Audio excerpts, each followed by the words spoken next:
Hey, friend. Um, Again,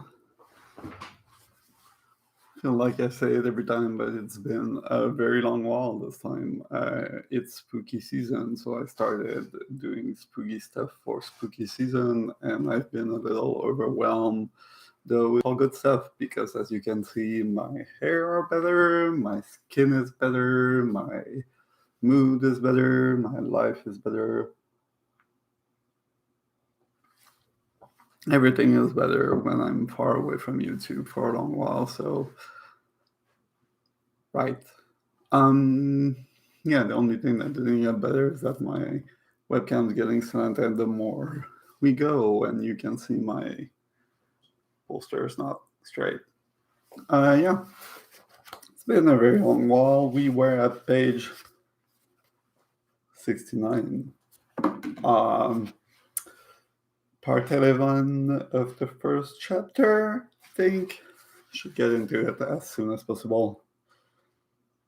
No, she thought, putting together some of the pictures he had cut out: a refrigerator, a mowing machine, a gentleman in evening dress. Children never forget. For this reason, it was so important that what one said and what one did, and it was a relief when they went to bed. For now, she need not think about anybody. She could be herself, by herself. And that was what now she often felt the need of, to think. Well, not even to think, to be silent, to be alone. All the being and the doing, expensive, glittering, vocal, evaporated, and one shrunk with a sense of solemnity to being oneself. A wedge shaped core of darkness, something invisible to others. Although she continued to knit and sat upright, it was just that she felt herself, and the self, having shed its attachments, was free for the strangest adventure. When life sunk down for a moment, the range of experience seemed limitless, and to everybody there was always this sense of unlimited resources, she supposed. One after another, she, Lily, Augustus Carmichael, must feel, or apparition, the things you know us by, are, are simply childish. Beneath it is all dark, it is all spreading, it is unfathomably deep. But now and again we rise to the surface, and that is what you see us by. Her horizons seemed to her limitless. They were all the place she had not seen, the Indian plains. She felt herself pushing aside the thick leather curtain of a church in Rome. The score of darkness could go anywhere, for no one saw it. They could not stop it, she thought, exulting. There was freedom there. And there was peace. There was, most welcome of all, a summoning together, everything on a platform of stability. Not as oneself did one find rest ever. In her experience, she accomplished here something dexterous with her needles, but as a wedge of darkness, losing the personality, one lost the fret, the hurry, the steer, and there rose to her lips always some exclamation of triumph over life. When things came together in this peace, this rest, this eternity, and pausing there, she looked out to meet the stroke of the lighthouse, the long steady stroke, the last of the three, which was her stroke. For watching them in this mood, always at this hour, one could not help attaching oneself to one thing, especially of things one saw. And this thing, the long steady stroke, was her stroke. Often she found herself sitting and looking, with her work in her hands until she became the thing she looked at. The light, for example. And it would lift up on it some little phrase or other which had been lying in her mind like that. Children don't forget. Which she would repeat and begin adding to it. It will end, she said. It will come, when suddenly she added, we are in the hands of the Lord.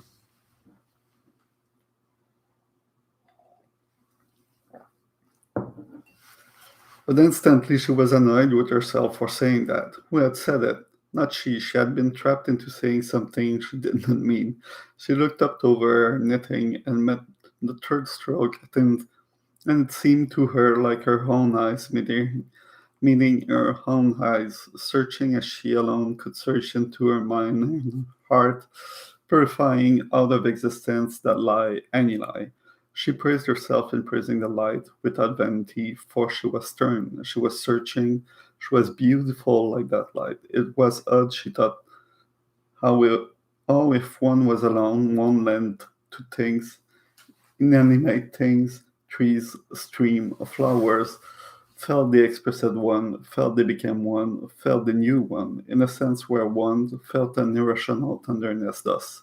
She looked at that long steady light as for oneself.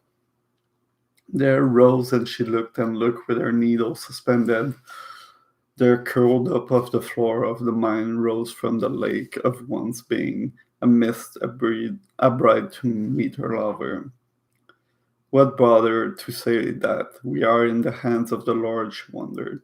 The insincerity slipping in among the truths roused her, annoyed her. She returned to her knitting again. Oh, could any Lord have made this world? She asked.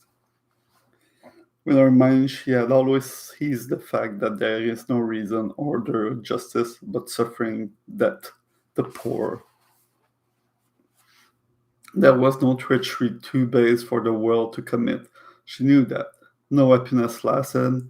She knew that. She knitted with firm composure, slightly pursing her lips, and, without being aware of it, so stiffened and composed the lines of her face in a habit of sternness that when her husband passed, though he was chuckling at the thought that Hume, the philosopher, grown enormously fat, had stuck in a bug, he could not help noting as he passed the sternness at the heart of her beauty. It saddened him, and her remoteness pained him, and he felt, as he passed, that he could not protect her. And when he reached the edge, he said he was sad. When he reached the hedge, he was sad. He could do nothing to help her. He must stand by and watch her. Indeed, the infernal truth was he made things worse for her. I literally destroyed that sentence. I'm sorry. I read it too wrong. My head's hurting a little. He was irritable. He was touchy. He had lost his temper over the lighthouse. He looked into the hedge, into its intricacy, its darkness. Always, Mrs. Ramsay felt, one helped oneself out of solitude reluctantly by laying hold of some little hud or hand, some sound, some sight. She listened, but it was all very still. Cricket was over. The children were in their bath. There was only the sound of the sea. She stopped knitting. She held the long reddish brown stocking dangling in her hands for a moment. In her hands a moment, she saw the light again, with some irony in her interrogation. For when one woke at all, one's relation changed. She looked at the steady light, the pitiless, the remorseless, which was so much her, yet so little her, which had her at its beck and call. She woke in the night, sighed, bent across their bed, and stroking the floor. It fall that she thought, watching it with fascination, hypnotized as if it were stroking with its silver finger some sealed vessel in her brain, was bursting with flutter with delight, exquisite happiness, intense happiness, and it silvered the rough waves a little more brightly as daylight faded and the blue went out of the sea, and it rolled in waves of pure laments which curved and swelled and broke upon the beach, and the ecstasy burst in her eyes, and the waves of pure delight raced over the floor of her mind, and she felt, it is enough, it is enough. He turned and saw her. Ah, she was lovely, lovelier now than ever, he thought. But he could not speak to her, he could not interrupt her. He wanted urgently to speak to her now that James was gone and she was alone at last. But he resolved no, he would not interrupt her. She was aloof from him now in her beauty, in her sadness. He would let her be, and he passed her without a word, though it hurt him that she should look so distant, and he could not reach her. He could do nothing to help her. And again, he would have passed past her without a word had she not, at that very moment, given him of her own free will what she knew he would never ask, and called to him, and taken the green shawl of the picture frame and gone to him, for he wished she knew to protect her. That was part 11. We'll see part 12. Yeah, I can do part 12 until part 13. Yeah, I'll take another 10 minutes.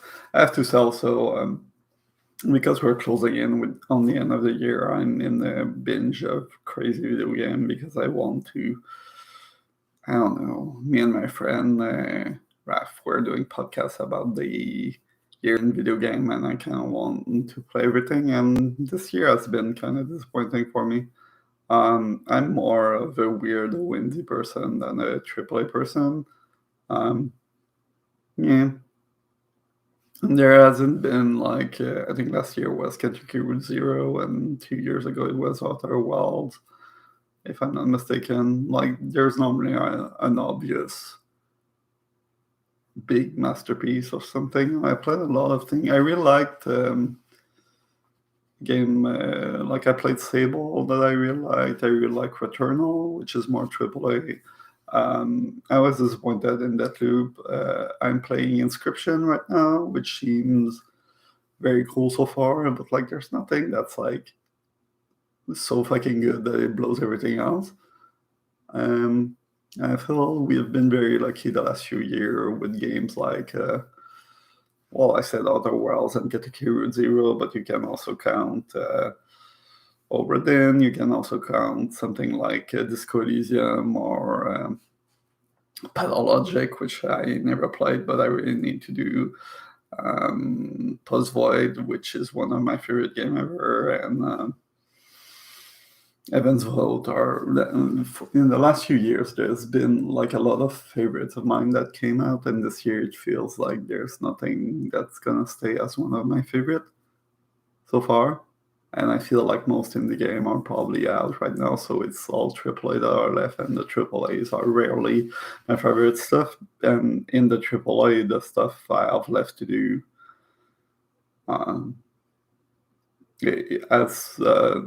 doesn't have much chance of being one of my favorite game ever. So I'm not saying like AAA games or like games have been bad in general this year. Just that nothing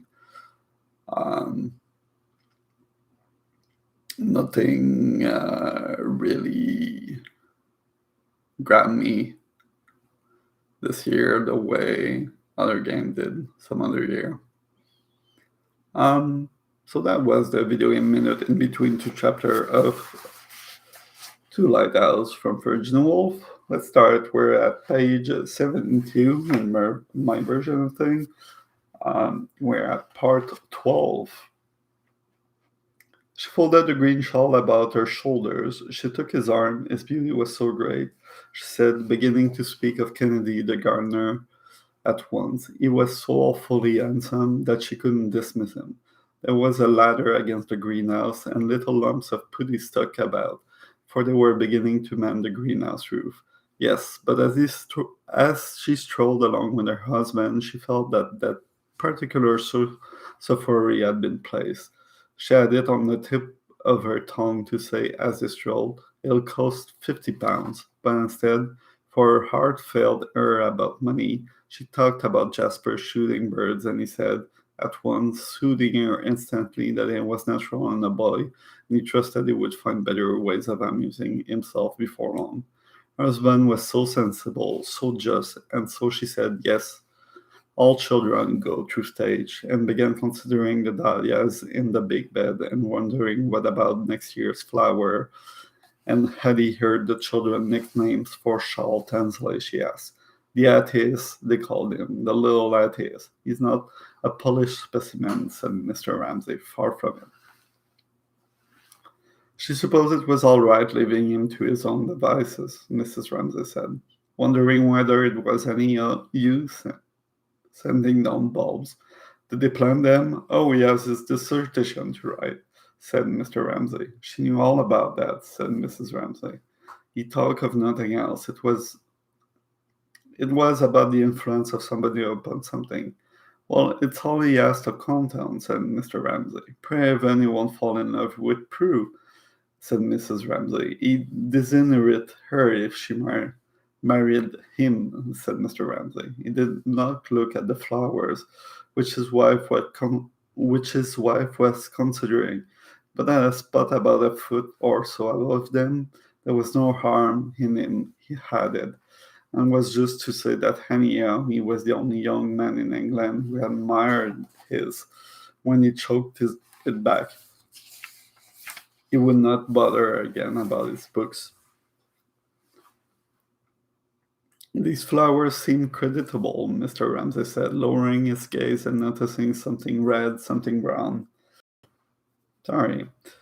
Yes, but then these she had put in with her own hands, said Mrs. Ramsay. The question was, what happened if she sent bulbs down? Did Kennedy plant them? It was his incurable laziness, she added, moving on. If she stood over him alone with a spade in her hand, times he did sometimes do a stroke of work, so they strolled along, teaching your daughters to exaggerate, said Mr. Ramsay, reproving her. Her home, Camilla, was far worse than she was, Mrs. Ramsay remarked. Nobody ever held up your own candle of virtue that I'm aware of, said Mr. Ramsay. She was the most beautiful woman I ever saw, said Mrs. Ramsay. Somebody else was that, said Mr. Ramsay. Prue was going to be far more beautiful than she was, said Mrs. Ramsay. He saw no trace of it, said Mr. Ramsay. Well, then, look tonight, said Mrs. Ramsay. They paused. He wished Andrew could be induced to work harder. He would lose every chance of a scholarship if he didn't. Oh, scholarships, she said. Mr. Ramsay thought they were foolish for saying that about a serious thing like a scholarship. You should be very proud of Andrew if he got a scholarship, he said. She would be just as proud of him if he didn't, she answered. They disagreed always about this, but it did not matter. She liked him to believe in scholarship, and he liked her to be proud of Andrew, whatever he did. Suddenly she remembered those little pats on the edge of the cliff. Wasn't it late? She asked. They hadn't come home yet. He flicked his watch carelessly open, but it was only past 7. He held his watch open for a moment, deciding he would tell her what he had felt on the terrace. To begin with, it was not reasonable to be so nervous. Andrew could look after himself. Then he wanted to tell her that when he was walking on the terrace just now, Harry became uncomfortable, as if he were breaking into that solitude, that aloofness, that remoteness of hers. But she pressed him. What had he wanted to tell her, she asked, thinking it was about going to the lighthouse, and that he was sorry, he said, damn you. But no, he did not like to see her look so sad, he said. Only wool gathering, she protested, flushing a little. They both felt uncomfortable, as if they did not know whether to go on or go back. She had been reading fairy tales to James, she said. No, they could not share that. They could not say that.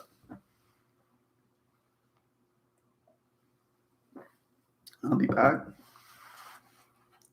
That reached the gap between the two clumps of red-hot pokers, and there was a lighthouse again, but she would not let herself look at it. Had she known that he was looking at her, she thought she would not have let herself sit there thinking. She disliked it. She disliked anything that reminded her that she had been sitting thinking. So she looked over her shoulder at the town. The lights were rippling and running as if they were a drop of silver water held firm in the wind. That's a pretty image. And all the poverty, all the spring had turned to that, Mrs. Ramsay thought. The lights of the town and of the arbor and of the boat seemed like a phantom that floating near to mark something which had sunk. Well, if he could not share her thoughts, Mr. Ramsay said to himself, he would be off then, on his own. He wanted to go on thinking, telling himself the story, how Hume was stuck in the bog. He wanted to laugh.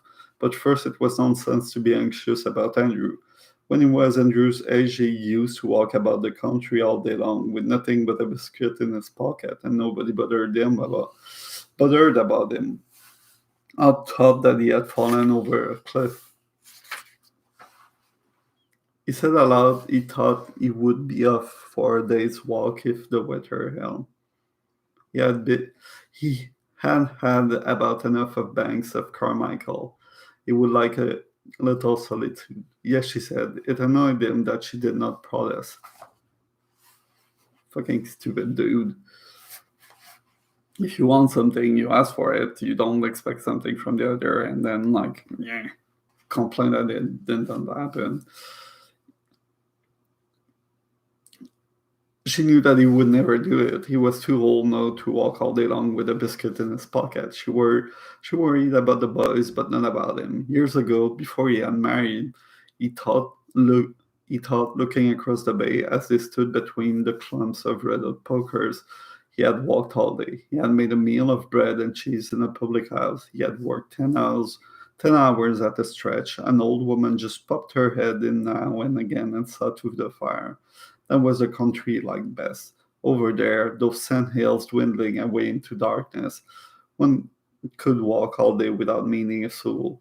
There was not a house, scarcely not a single village for miles on end. One could worry things out alone. There were little sandy beaches where no one had been since the beginning of time.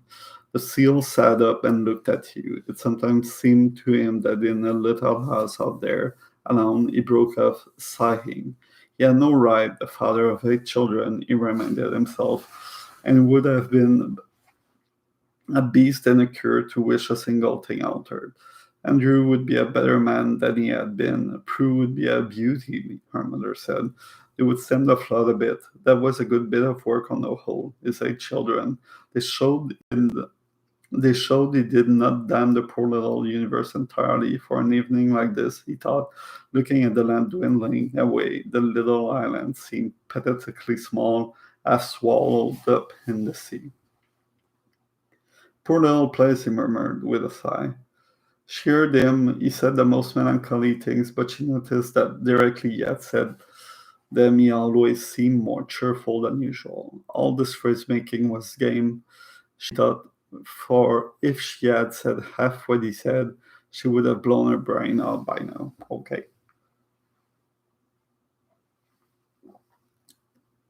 It annoyed her, this phrase-making, and she said to him in a matter-of-fact way that it was a perfectly lovely evening. And what was he groaning about, she asked, half laughing, half complaining, for she guessed what he was thinking. He would have written better books if he had not married. He was not complaining, he said. She knew that he did not complain. She knew that he had nothing whatever to complain of. And he seized her hand and raised it to his lips and kissed it with an intensity that brought the tears to her eyes, then quickly dropped it. They turned away from the view and began to walk up the path where the silver-green spear-like plants grew, arm in arm. His arm was almost like a young man's arm. Mrs. Ramsay thought, thin and hard, and she thought with delight how strong he still was, though he was over 60, and how untamed and optimistic, and how strange it was that being convinced, as he was, of all sorts of horrors seemed not to depress him, but to cheer him. Was it not odd, she reflected? Indeed, he seemed to her sometimes made differently from other people, born blind, deaf, and dumb to the ordinary things, but to do the extraordinary things with an eye like an eagle's. His understanding often astonished her, but did he notice the flowers? No. Did he notice the view? No. Did he even notice his own daughter's beauty, or whether there was pudding on his plate or roast beef? He would sit at table with them like a person in a dream, and his habit of talking aloud or saying poetry aloud was growing on him, she was afraid. For sometimes it was awkward. Best and brightest come away. 1 second. No. I was afraid I turned the wrong page. Sorry for that. It's such a stream of consciousness writing that sometimes I don't know if I'm reading the right thing. Poor Miss Giddings, when he shouted at her, almost jumped out of her skin, but then Mrs. Ramsay thought instantly taking his side against all the silly Giddingses in the world. Then she thought intimating by a little pressure on his arm that he walked uphill too fast for her, and she must stop for a moment to see whether those were fresh molehills on the. Then she thought, stooping down onto the a great mind like his must be different in every way from ours. Other great men she had ever known, she thought, deciding that her bit must have got in, were like that, and it was good for young men, though the atmosphere of lecture rooms was stuffy and depressing to her beyond endurance almost, simply to hear him, simply to look at him. But without shooting rabbits, how was one to keep them down, she wondered. It might be a rabbit, it might be a mole, some creature ruining her evening primrose. And looking up, she traced the first pulse of the full throbbing star and wanted to make her husband look at it, for the sight gave her such keen pleasure. But she stopped herself. He never looked at things. If he did, all he would say would be, "Poor little world," with one of his eyes. At that moment he said, "Very fine," to please her, and pretended to admire the flower. But she knew quite well that he did not admire them, or even realize they were there. It was only to please her. But what? But was that not Lily Briscoe strolling along with William Banks? She focused her short-sighted eyes upon the backs of retreating couple. Yes, indeed, it was. Did that not mean that they would marry? Yes, it must. What an admirable idea. They must marry. So that's it for today. Eh, a good chat. So yeah, again, I've been overwhelmed and stuff. I'm not up to date to the movie anymore like I was before, but I'm still trying to do watch horror movie. But like I haven't seen that many great things. I think like the best horror shit I've seen recently was Midnight Mass, the Netflix Flanagan show.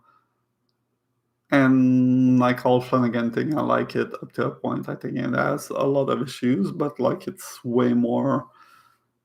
I don't know. It tries way more shit than most horror movie do, and most horror TV show do. So I think it's recommending. So maybe I'm recommending a show to you. Maybe I'm not recommending a show. But all the other movie I've seen were kind of lame and dumb. Uh, like I have a few good one in my list that I'm gonna watch soon, but maybe we'll talk more about them then.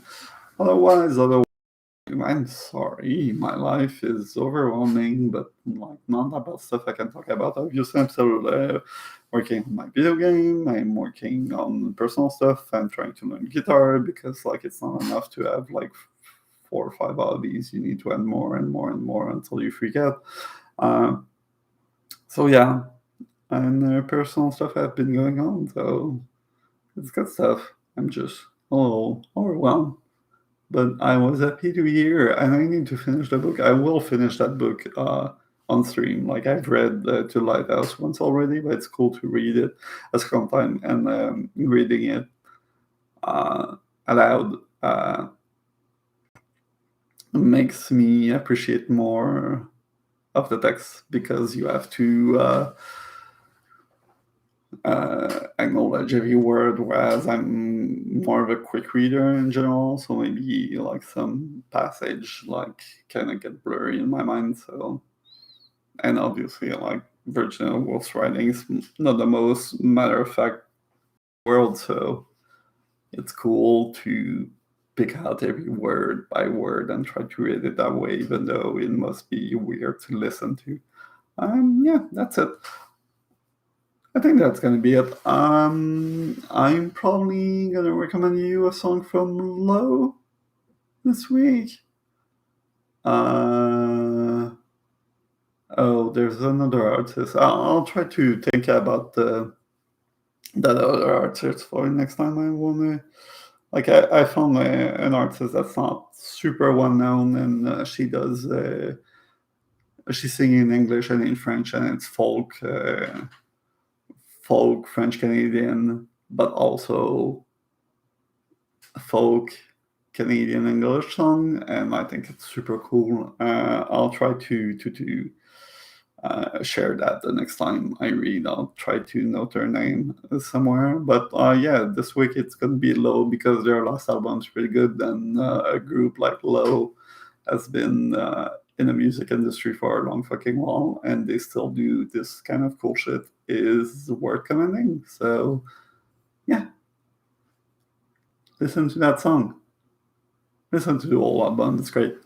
And we'll see you again. Please like and subscribe, but certainly please take care of you first. See ya.